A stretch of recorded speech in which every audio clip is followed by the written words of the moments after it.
I'm sorry. I thought I had this all figured out. Isn't he still talking? Or is that, oh, it's this Yeah, speaker behind yeah. me. Somebody needs to turn that speaker off. Is it sound? Yeah, that's what I'm hearing. Hi, Bill. Good morning. Good morning, Bill. How you doing? Good morning, Dave. I'm having technical You'll be issues. all right. Well, you don't ask me about that kind of stuff, that's for sure. Me either, Bill. Carolyn, Gary. No? Laura, who should I share should I share? Front desk, What? front desk at stmarksglenellen.org. Okay.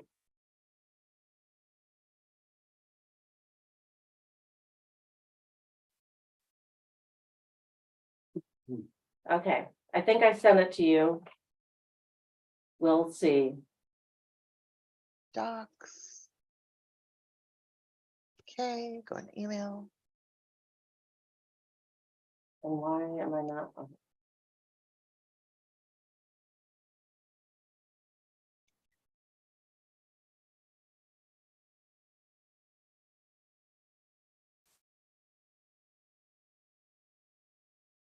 There it is. Open. Here we are. Okay, Go down. I have to, I'm having technical problems. There we go.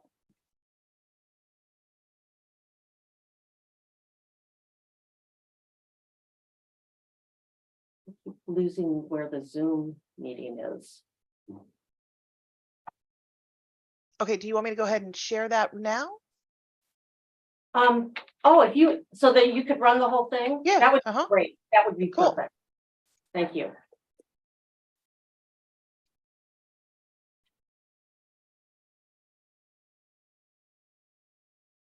And then can you do it in the slideshow? Slideshow?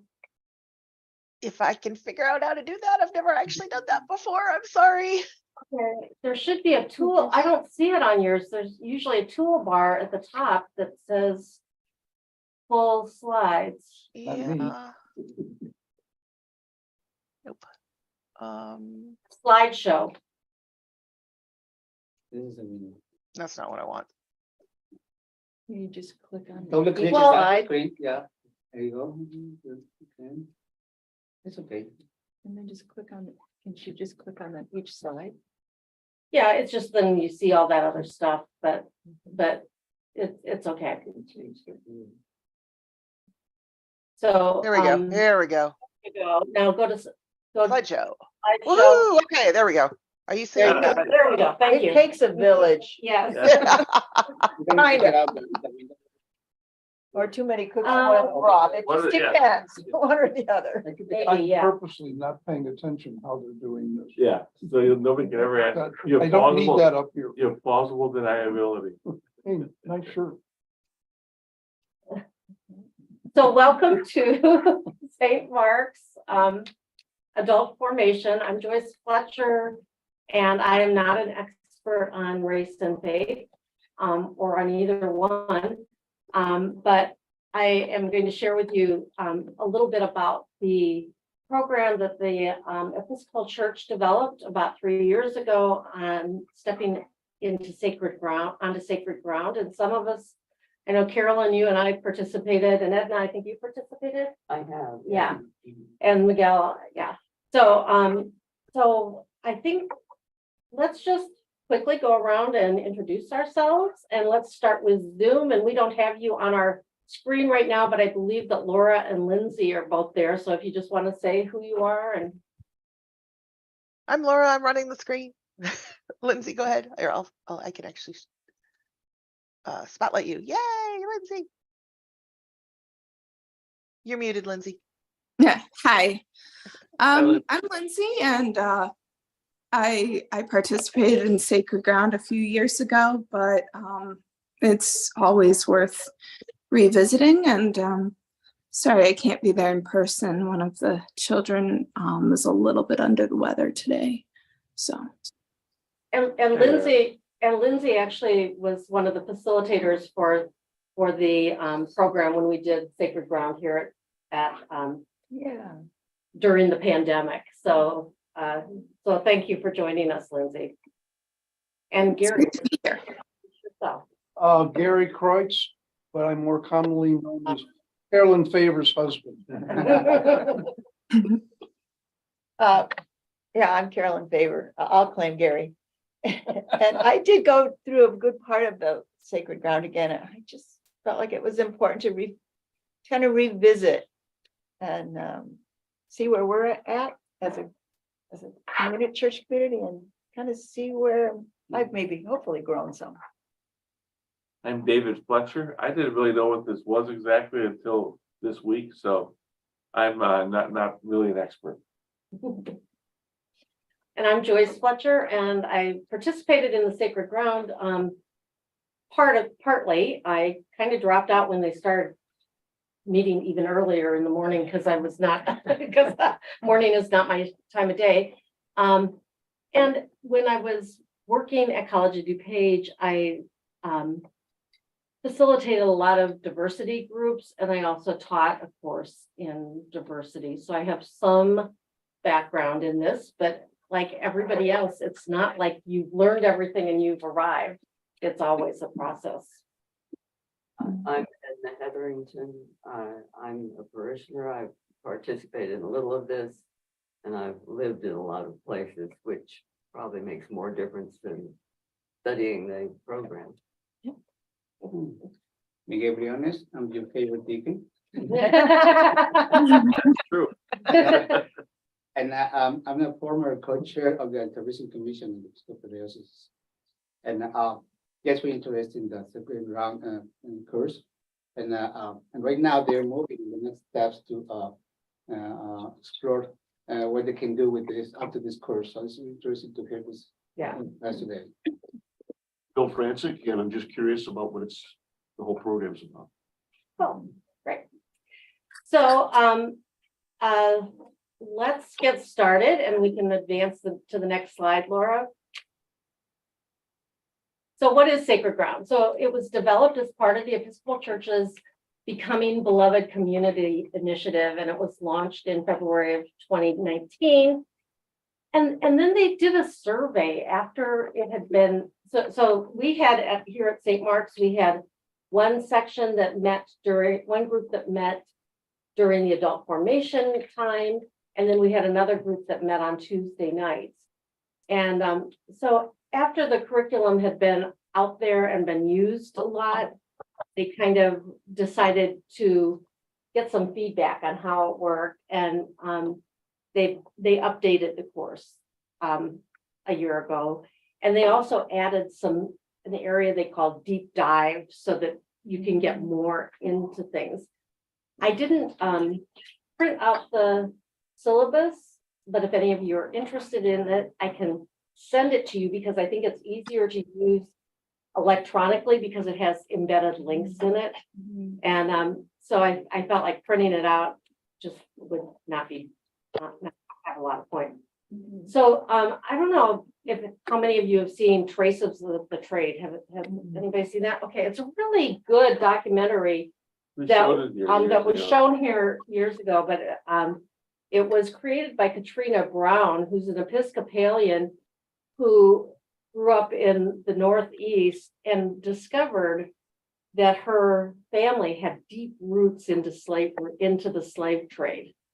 And so, which is, the subtitle of this, A Story from the Deep North, which is interesting because I think, especially for us who grew up in the North, we're like, oh, well, it's all down south. And so it was a really good documentary. And Katrina Brown then developed this curriculum. It's an 11-week curriculum, but I think it should be about a 50-week curriculum at least, because it's very dense. There's like, you did it, didn't you think? I just couldn't keep up with it. No, It was it was intense emotionally and brain wise. And then there was it came so fast. So you're dealing with both of those things. It was, and that's partly why after a while, I can't absorb it. I agree. Well, one of the reasons some of the feedback that they got when they did the survey of people is it really shouldn't be done every week, because you do need time to kind of absorb it. So, you know, when you see sessions 1 through 11, you kind of think, oh, 11 weeks, but it really isn't. So what we're going to be doing in adult formation is just really scratching the surface and looking at it. But I thought it would be interesting to listen to Katrina Brown talk about how she developed this and kind of the background and what this program is really all about. So if you hit that link, I think it'll take you to the video. Oh, no, it doesn't. I couldn't figure out how to get this video. So if you scroll down on this page, I realized I had myself muted. I I'll apologize. scroll up a little bit. Okay, where it says Sacred Ground, a Race Dialogue Series, that video is, Pause. Go full screen. Yeah. Are you seeing? Okay, good. yes, perfect.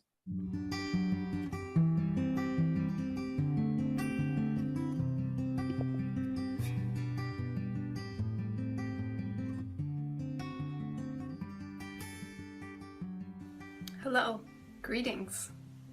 I'm excited to announce a new resource coming to you as part of the Episcopal Church's Becoming Beloved Community efforts.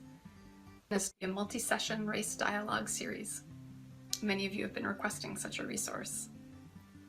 The series is built around a curriculum of powerful films and readings, which will walk through some of the major chapters of American history of race and racism, and not just Black-white history, but Native American, Latinx, Pacific Islander, and Asian American. The series will also explore the history of whiteness, such as how, for example, many European immigrants gave up their cultural identities in order to merge into generic melting pot whiteness.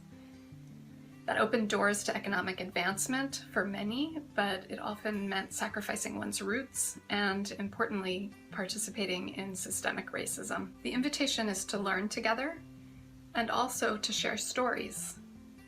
For example, how does your family history intersect with these broader historical trends?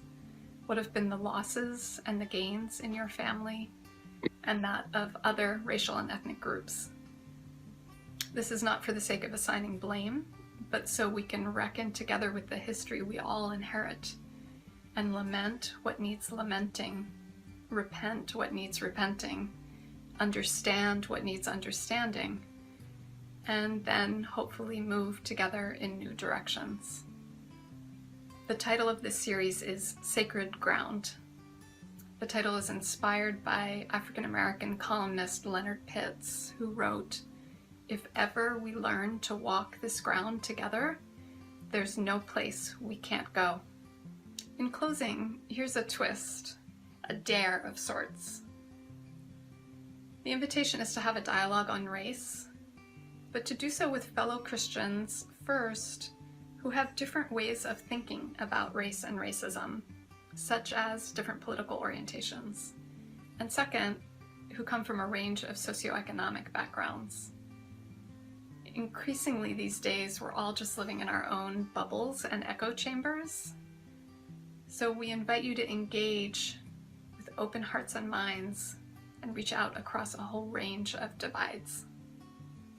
Maybe political and economic diversity exists in your parish, or maybe it will make sense to knock on the door of a nearby Catholic church or evangelical church, Lutheran, Baptist, whatever the case may be. In terms of race, perhaps it will make sense to constitute as an interracial group, or maybe not. There's certainly value in white folks talking to white folks, sorting things through, for example. The series is adaptable. We hope you'll feel inspired to organize such discussion groups, and we hope they will be of deep service to becoming beloved community. Thank you.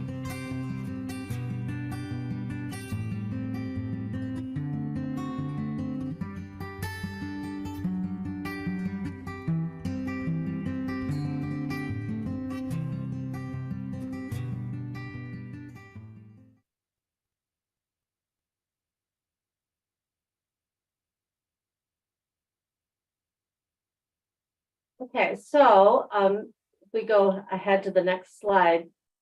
These are just some like David said, well, why is it called sacred ground?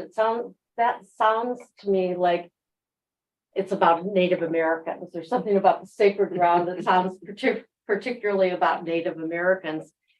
And as Katrina Brown said, this column that was written by Leonard Pitts in 1998 in the Miami Herald used that term when he talked about trying to have dialogue across races and among races. But the Sacred Ground curriculum uses this verse from Jeremiah: set up road markers for yourself, make yourself guideposts, consider well the highway, the road by which you went. Return, O Israel, return to your cities. And I think that in that introduction by Katrina Brown, you could hear her talk about the importance of exploring, like looking back and exploring the road that our ancestors walked to get here and that we walked to get here, that understanding history can help us move forward. And so in this column, this is just one little bit of the column from Leonard Pitts. He was trying to encourage this dialogue among races. And so he said, understand that it's sacred ground and it hurts to walk here. But at the same time, I need to walk here, need the strength, the sense of purpose, the knowledge of self, but walking here imparts. What do I want from you? I want you to be my sister and to walk here with me. I know it's a hard walk. I know it causes you pain. But this much I also know, if we ever learn to tread this ground together, there's no place we can't go. And I think, you know, particularly for those of us in the room with the white background, whatever white is, it does sometimes hurt to walk here and to realize what our ancestors have done and what we have thought or done. And it's not always easy to acknowledge that in ourselves or in our family members, but that it's worth taking that dive and looking at ourselves. And on the next slide, there's just a quote from Martin Luther King Jr. Saying that the end goal is reconciliation, it's redemption, it's the creation of a beloved community. And I like, it's an overflowing love which seeks nothing in turn. It's the love of God working in the lives of men. This is the love that what may well be the salvation of our civilization. And right now, in an environment where we see ourselves so racially divided, I mean, I think even like Katrina Brown was talking about, you know, maybe your parish has that diversity. Well, we have some diversity in our parish in terms of our 1 o'clock Spanish language service. But if you really look around our parish, there's not a lot of diversity here, you know, and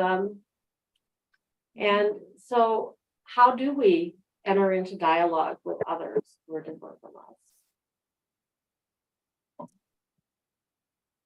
So I just posing some questions. So why is this important to us as Christians, to us as members of St. Mark's, to us as citizens of this community and this country? Why is it important to do this work? Even out here in the collar counties, which is a bit an undiverse area, we're talking a lot about the election between Paul Vallis and Byron Johnson and what it means. And I think there are forces trying to set up conflict within the now perceived dominant progressives. When the goal needs to be not domination, but what were we talking about? Walking together and doing something for the good of everybody that lives in the city and in the counties, despite the fact that our neighborhoods are tightly segregated. Well, I have a couple thoughts because when I read George's announcement about what these next few weeks are going to be about, it got me to thinking about the last Sacred Ground when we did this as a community, and that I didn't follow it through to the end. And I thought about two things. One is that, you know, so you all know that I'm in recovery, so I work through a recovery process, and one of the things that we have to do is that Searching Fearless Moral, which really is a deep dive inventory of the whole of our lives as it relates to, in this case, all the issues around sacred ground. And have we done that as the Episcopal Church? Have we done that as community? Have we done that as our individual selves? And what that opens up to be able to see and to change. And from there, where I got to was about diversity. And, you know, one thing about being white is we just give up all our diversity because, you know, sitting here, we are an incredibly diverse group of people. And, you know, color of skin or native language is just, they're just two things.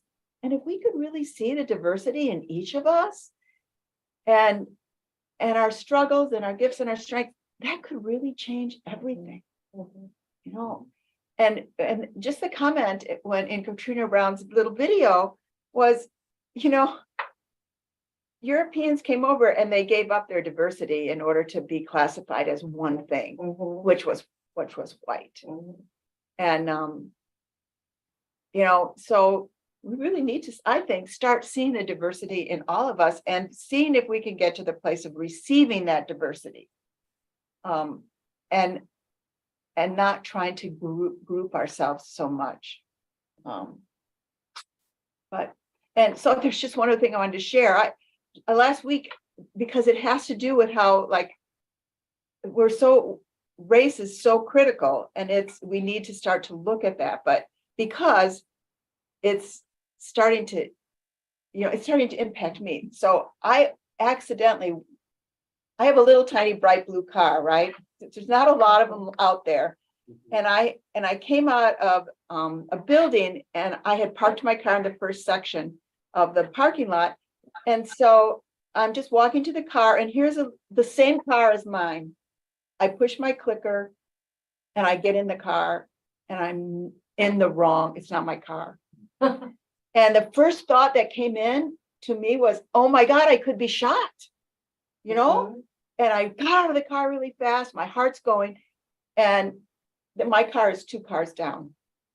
You know, I click it. I clicked the car that I was in accidentally and it didn't work. So obviously they had not locked their car, but I got in my car. I called Gary and I said, just happened to me. And before I could say anything, he said, oh my God, you could have been shot. I mean, that's the place that we all are in this point.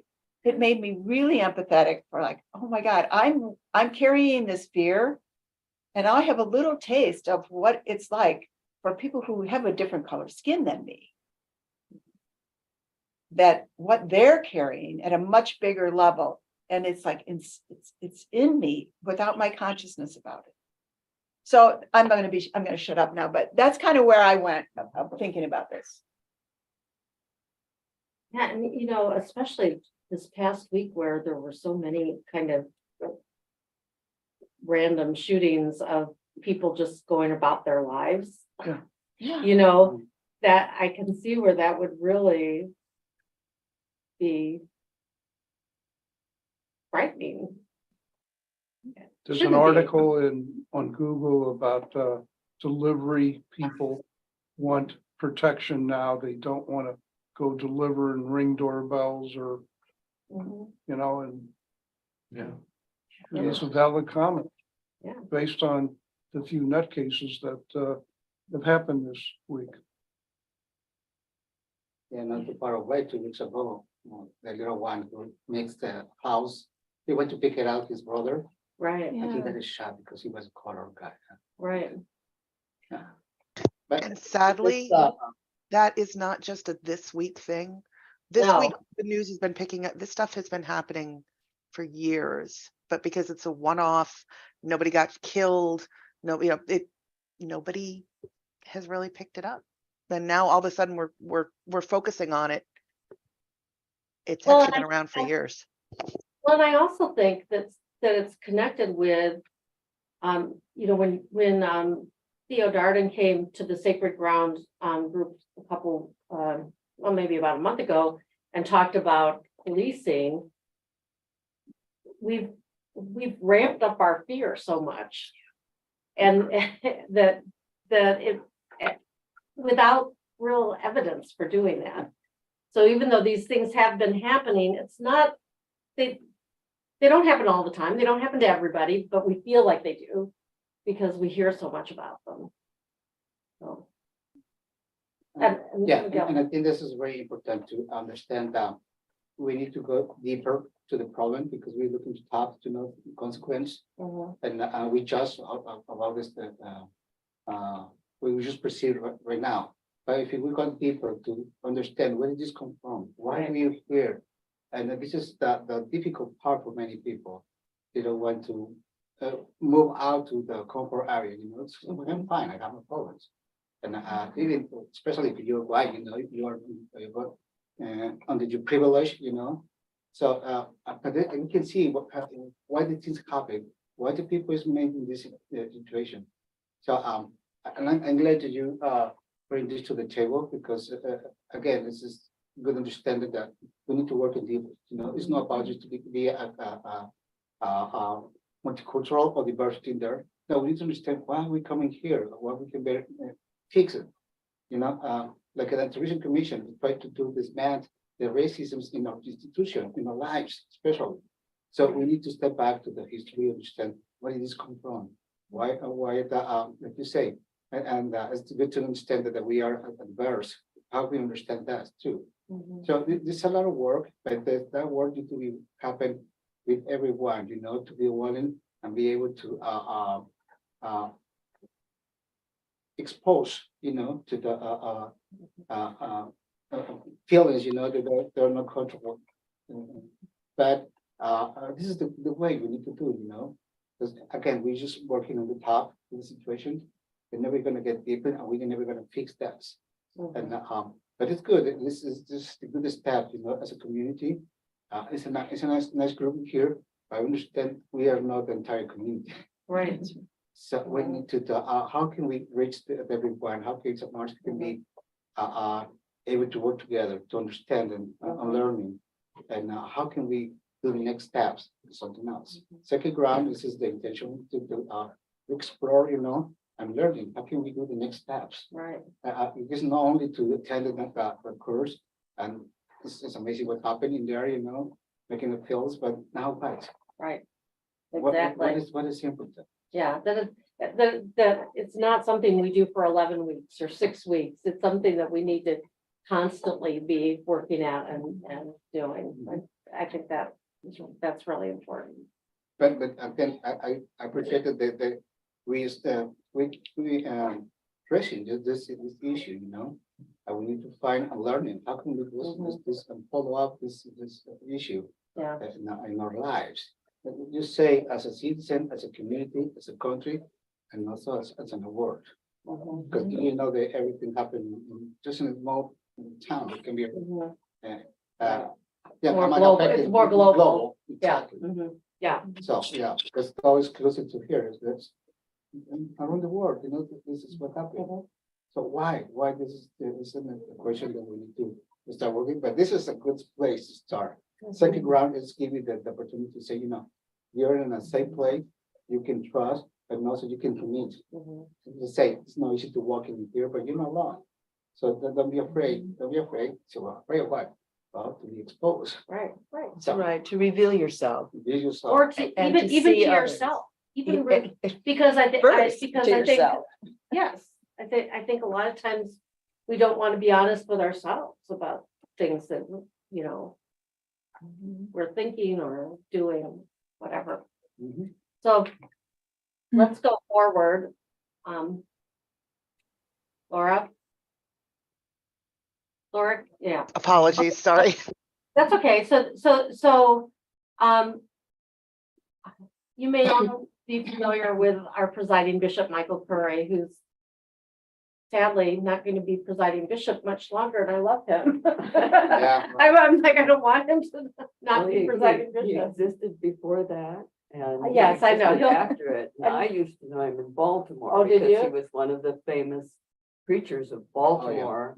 And there were preaching events led by the guy that ran the most important theater in Baltimore. And they're talking about performance theater, speaking and preaching as preaching. And it was ecumenical among the Jews as well as the Christians, because they're very strong. And the Roman Catholics were actually much more open there than they are in some places, because they were persecuted once. And Michael Curry was right in the middle of all of that. So he has a brief message introducing the Sacred Ground curriculum that I thought. And there are always these interesting ads. Some of them were really inappropriate. I was like, Sorry. one we saw yesterday, I'm like, I really hope that ad doesn't come up anymore. It might be Okay, a there we go. Whoops, my bad. By listening, Ground is a video dialogue series on race and faith. Through the stories of our culture, the stories of our sojourn here in America, the stories of race, both the joys and the sorrows, by listening to those stories and hearing them, and then telling our own stories together, and then looking possibly at the stories of our very faith. Somehow from the travail and the reality of all of those stories may emerge hope for a new day. I'm reminded that in the 3rd chapter of Exodus in the Hebrew Scriptures, when Moses climbed up Mount Sinai, and he was trying to discern whether he should go back to Egypt to help to free the Hebrew slaves, he climbed up on the mountain and saw a burning bush. And in the vision of this burning bush, he heard the voice speak to him, Moses, Moses, take off the shoes from your feet, for the ground on which you are standing is holy ground, sacred ground. And then the voice from the bush said, I am the God of your ancestors, the God of Abraham, Isaac, and Jacob. A friend of mine many years ago preached on that text. And he said the reason that Moses was summoned to take off the shoes from his feet, because the ground on which he was standing was holy ground. Not because the dirt was holy, but because God was about to tell his story. And whenever someone tells their story, you are standing on holy ground. Sacred ground is a time, an opportunity to hear the story of our past with regard to race, to hear our stories of our past, and then to write a new story for a new future where there's plenty good room for all of God's children. God love you. God bless you. And may God hold us all in those almighty hands of love.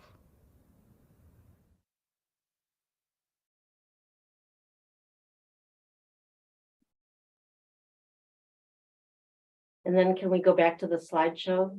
Yes, yes, sorry, I'm trying. That's okay. You're doing much better than I was doing when I was trying. American bread versus Oh, no, French bread. that's wrong too. Which is better? Oh, now I've got, okay, hold on. Stop. Yes, I know there's delicious fresh baked bread. That's great. I am beyond thrilled. Okay, and. Okay, so Alt Tab. Share screen. Whew, I am so sorry. I normally have this much better together. I am so sorry. No problem. So one of the things that a lot of us have heard talked about is privilege. And, particularly, I think the Peggy McIntosh, article about the, unpacking the knapsack of privilege, where she talks about, the different things that we, particularly we as white people, and also there's different kinds of privilege, you know, white, being white, being straight, being male, all of those are areas of privilege. And so I don't know if any of you have participated in or seen like a privilege walk. Have any of you done that? You haven't? I have not. Okay, well, we're gonna do something similar to a privilege walk. We're gonna play privilege bingo. And I'm gonna give you these, and you're gonna, let's see, Do we need pens or something? you know, Carolyn, right forget- outside the office, there's a cup that has pens in it. I meant to bring those over. So, what I'd suggest that you do if you haven't ever participated in a privilege walk, there are some YouTube videos showing people doing a privilege walk, and I thought of doing that, but I didn't. The other thing, because I didn't think they were great videos. The other thing that you might want to do is read Peggy McIntosh's article, which I think is called Unpacking the Knapsack of White Privilege. But if you Google Peggy McIntosh, you'll find it. So you each have a bingo sheet, and I have an envelope with different things in it. I'm going to pull out, and if I pull out something and it pertains to you, you can mark it off on your bingo sheet, and we can see who gets bingo. So let's see, here's one. My friends or family connections helped me access professional networks. So if you had friends or family connections that helped you access professional networks.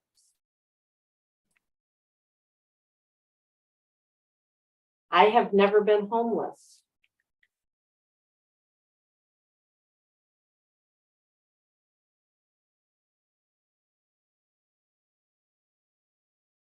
I have never been shamed for my body. Does that apply to your spouse? No, everybody have to check that then. I'm a native speaker of English.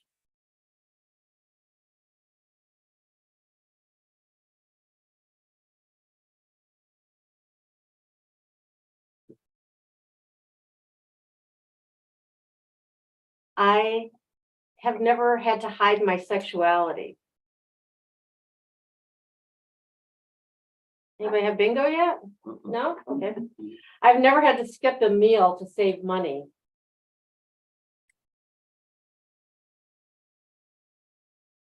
I was born in the country that I currently live in.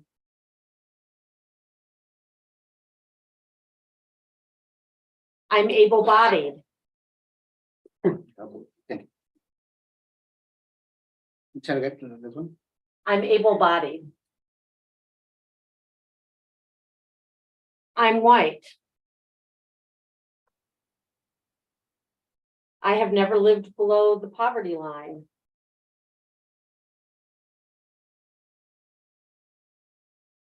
I have bingo. You have bingo? Okay. Do you want to hear some of the other ones? I have health insurance and I can afford to see a doctor. I have never been asked to speak for all the people of my racial group. My best friend at College of DuPage, who's African American, I think was asked to be on every single committee on the campus. Yeah, You know. Ask me go. Yeah. Yeah. I grew up middle or upper class. I can enroll in a class and be sure that the majority of my professors will be of my race. That wasn't always true. I went to an all black Yeah, but that's But- unusual. That's a very unusual experience that you had that is not typical. Yeah, Um, but now yeah. I have never been racially profiled. I have no student loans. I've never been called a racial slur.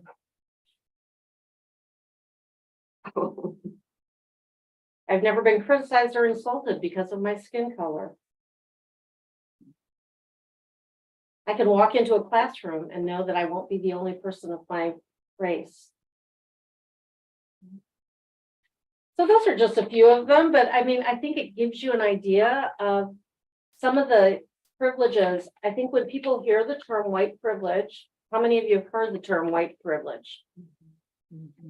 And a lot of times people go, but I don't have all that privilege, you know. I don't know if I read the one about I've never been worried about where my next meal came from. You know, David grew up white in Chicago and was very poor and still has a hard time, like still gets excited over a full glass of milk because his family didn't have access to food all the time. And so it's easy for somebody with that background to say, well, you know, I am not I privileged. suffered, yeah. Yeah, right. And yet, Well, as far as that goes, women can say the same thing. We've suffered. We know Sure. something about being discriminated against, yeah, which always made me think we ought to be able to understand other people as women. you think. What do you think? Talking about this example, you know, if, I understand many people having a need, you know, the situation. Mhm. But just thinking about if it's not a white person in this situation, how can be that a person who's not a white, Right. always the worse. Maybe you're claiming for a glass of milk, but some people maybe asking for just water, folks, maybe, you know, this is the big difference that would happen. Mhm. I it's not talking about need, it's talking about how we trade, what's the different, how's opportunities that we have, you know, Mhm. and we can see there's no big gaps now in between those. But this is a good example, you know, how you're gonna say how do they feel, you know, be in need. But maybe thinking about it's something worse that but I am, you know, in talking about this topic on this context. Yeah. So. And privilege isn't all about race either, you know, and it can be about gender, it can be about able-bodiedness, it can be about age, it can be about all sorts of things, but in our Right. country, you know, race is a big Race thing, is but influence. but even within races, you know, later in the series, we're gonna look at the difference among white people, you know, in different white groups and I think Katrina Brown kind of alluded to that when she mentioned that, you know, in your parish, do you have people of different socioeconomic and political views? You know, we're in Glen Ellen and we tend to be a fairly homogenized group of people Not for that me. attend who attend here. So, you know, and I think even, you know, my friend I mentioned, real good friends with at COD, who's African American. She grew up fairly privileged though, you know, and her parents were Haitian immigrants and she grew up in Downers Grove and, you know, attended Bennett for high school and, you know, Cornell for college. And so I mean, her experience of being Yeah, Black, she had to go to Northwestern for a doctor. I know, but her experience of being a Black person in America is different than that of a student that I had at College of DuPage, who when I asked him to, when I had the assignment for them to talk about an experience with somebody of a different race from them, he said he grew up on the south side of Chicago, and he's like, until I came to College of DuPage, I've never been with anybody. I'd never had any kind of relationship with anyone of a different race. So you know, if you look at those, if you look at Pierre and Natanya, they have very different experiences growing up Black in America. So privilege is not only, you know, if you're white, you have this privilege, it's very individual. And we saw that even as we filled out the bingo, that some of us, you know, might not, we might be classified as all as white, but we have differences in terms, which is, I think, exactly to your point, Carolyn, that, you know, we need to be able to see those differences among us, so. Well, certainly, some of the purpose of understanding the difference that you get from privilege is to help other people. To think in a sensible way about when other people need help, they ought to get help instead of be deprived of it. Well, I guess this is that problem of the teaching that a lot of us are aware of, and some of us are more susceptible to. That in the United States, everybody is an individual and you must stand up on your own, and individually you must succeed all alone and be totally self-reliant. And it's deceptive because you are always supported by other people around you, one way or another. Except for the people who are abandoned and lost and live homeless on, you know, and the people that we persecute. So it's just a question come to my mind to say, how can we answer personal answer to that? What is my privilege? Why understand for privilege? Good question. And asking that because it's easy to misunderstand, you know, what the privilege. One thing I always make me thinking when they have to answer the what race are you from, right? And the Latinos, they say you are white. They are not definition exactly. Where are you exactly? So that makes confusion. You know, and we understand that we don't know exactly who we are. Yes, but what is the privilege? Believe it or not, even in Mexico, we have a racism there. There's a lot of classism in there. You know, the difference about the economic positions and thinking about this, what does that mean? Being privileged, you know, it's not to be a poor, but they are different, you know. What the Michael Curry says is that I think if we thinking that the way that we can work is through the love. So the love is another. How can we create a lovely community? If we learn, well, it's about to come and say, you know, what respect, and I think we need to say and love, you know, and it's another. So, but again, how we answer, or how we perceive that question, how can I answer start with myself? Again, this is something important. And again, how we can get a definition of that. Is a definition, maybe not, I don't know. But we need to first of all expose and start with yourself. This is something very important, you know. And share your story, share you what you're thinking about. We can understand it and learn it more, you know. This is a good start to working, you know, because we start always thinking about the difference of color, of race, you know. But what makes me feel different to the other one too? We have many stories. I like to share the David's story, you know, because even in your neighborhood, and there was a different to the other ones. Maybe there was someone who got privileged, you know, or very in position than you, and that make you feel different. This is what we are, you know. What is making me feel different to the other ones? Where I grew up in San Diego, even the white people knew that. We knew the difference between Indio and Mestizo and Hispano. And we knew people around us who recognized that themselves in their own relationship. Yeah.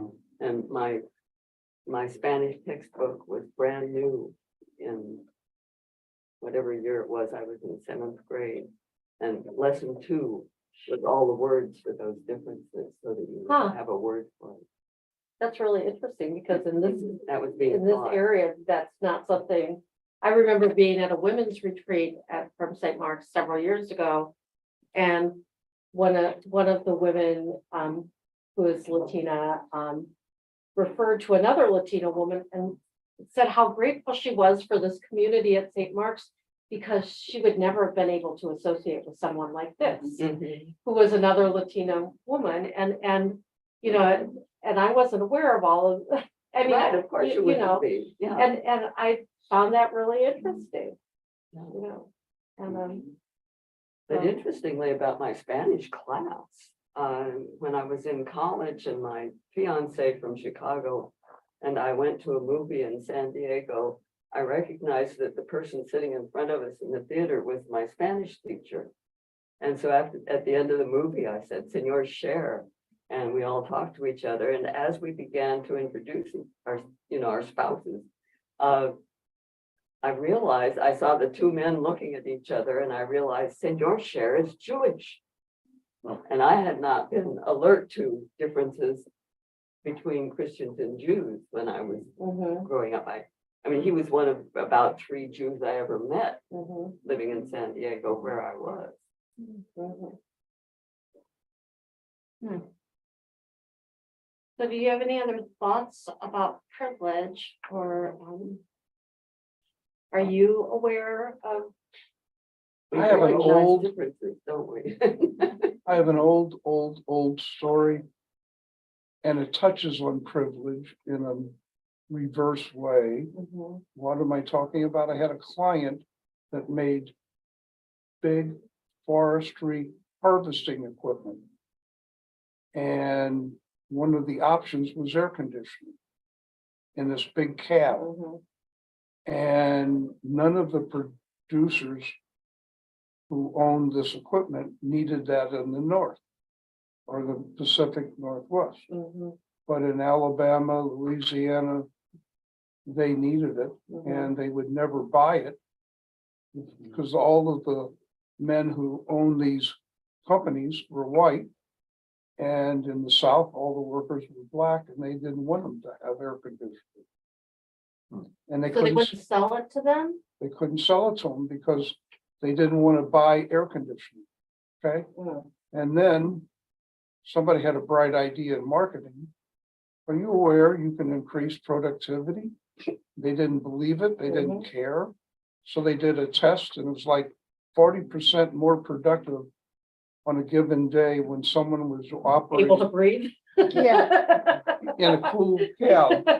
And that's how they sold sales. And, but it was the owners didn't want to let the African Americans have the comfort of air conditioning. And the sweltering, and they're in this hot cab, and it was just a remarkable even event for me to think about, wow, how ingrained that was until they saw they could make more money. Right. Make Yeah. more money. Yeah, it wasn't about the person, it was about Yeah. the money. Yeah, about 10 years ago, my friend that I referred to, Natalia, called me because she had been really shaken up. She was teaching a class at Northwestern and then commuting to College of DuPage, and she was driving her car, which I'm trying to think if she was driving the Jeep then or the Mercedes, but you know, yeah. But she was entering a lane and this police officer on a motorcycle pulled her over and just started screaming at her. And about you could have killed me, and you know, what's wrong with you? And she didn't even know what had happened. And it's that horrible entrance from 294 onto 88 that Yeah. where 290 is coming in and everything is like all together.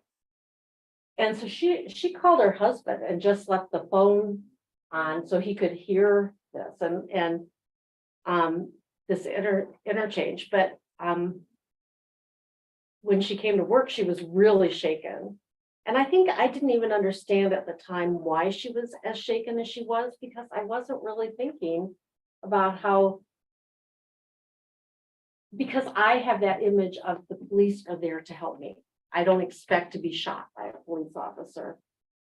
And it made me realize that that's privilege that I have that was unrecognized by me, because I just don't have that expectation. I think that, you know, the police are going to take care of me and that I'm going to be okay.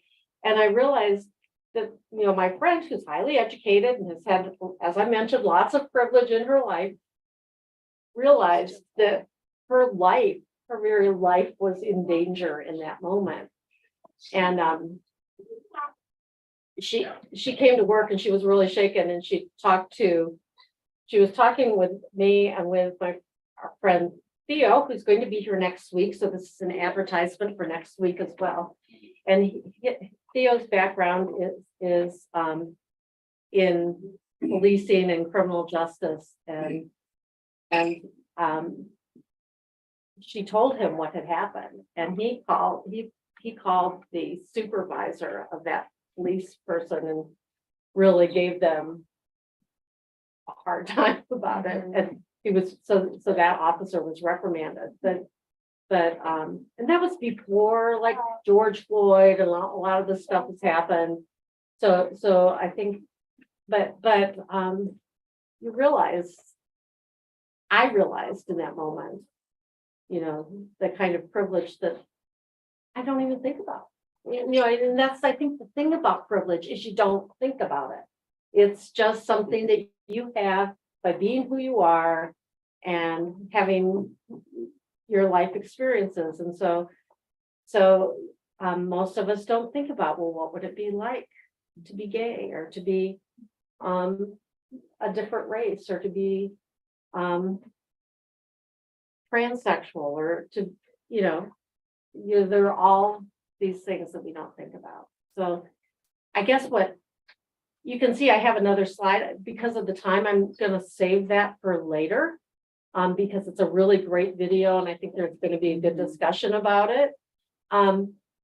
So yeah, so you could show that last slide if you want to. The next week is Theo, but I think that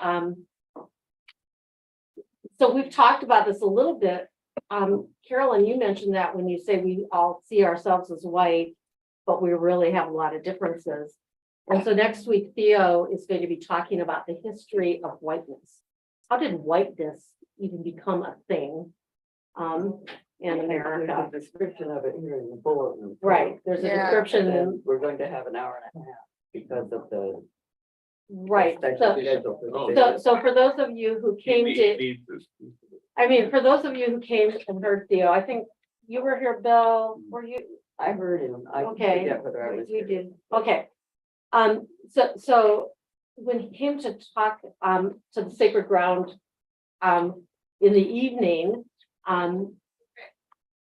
it was scheduled to be an hour long. It went for 2 hours, and really people would have stayed longer. He had is he- wonderful. He he's- is just he's- great. He's really wonderful, and he loved his time with us, and so he is really happy to be coming back. And because the bishop is going to be here next Sunday, and the bishop, that service doesn't start till 11.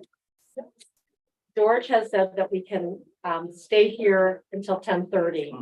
And so I told Theo that, and so we're giving him a little extra time, Good and which is a good thing. And so I hope you'll join us for that. So, Thank you. Thank you, Joyce. Thank you, Joyce. Yes, thank you. and Thank you. I'm gonna- our time we'll talk about anti-racism, because I decided because our discussion was going on that I would save that, because our last session is like, so now what do we do? Where do we go from here? And I think that the anti-racism will be a good way to end that. Bridge into that, yeah. I'm gonna go ahead oh Bye, man, such a morning. Lindsay. Have a for great coming day, on. everybody. I'll see you in about 10 minutes. Golden State.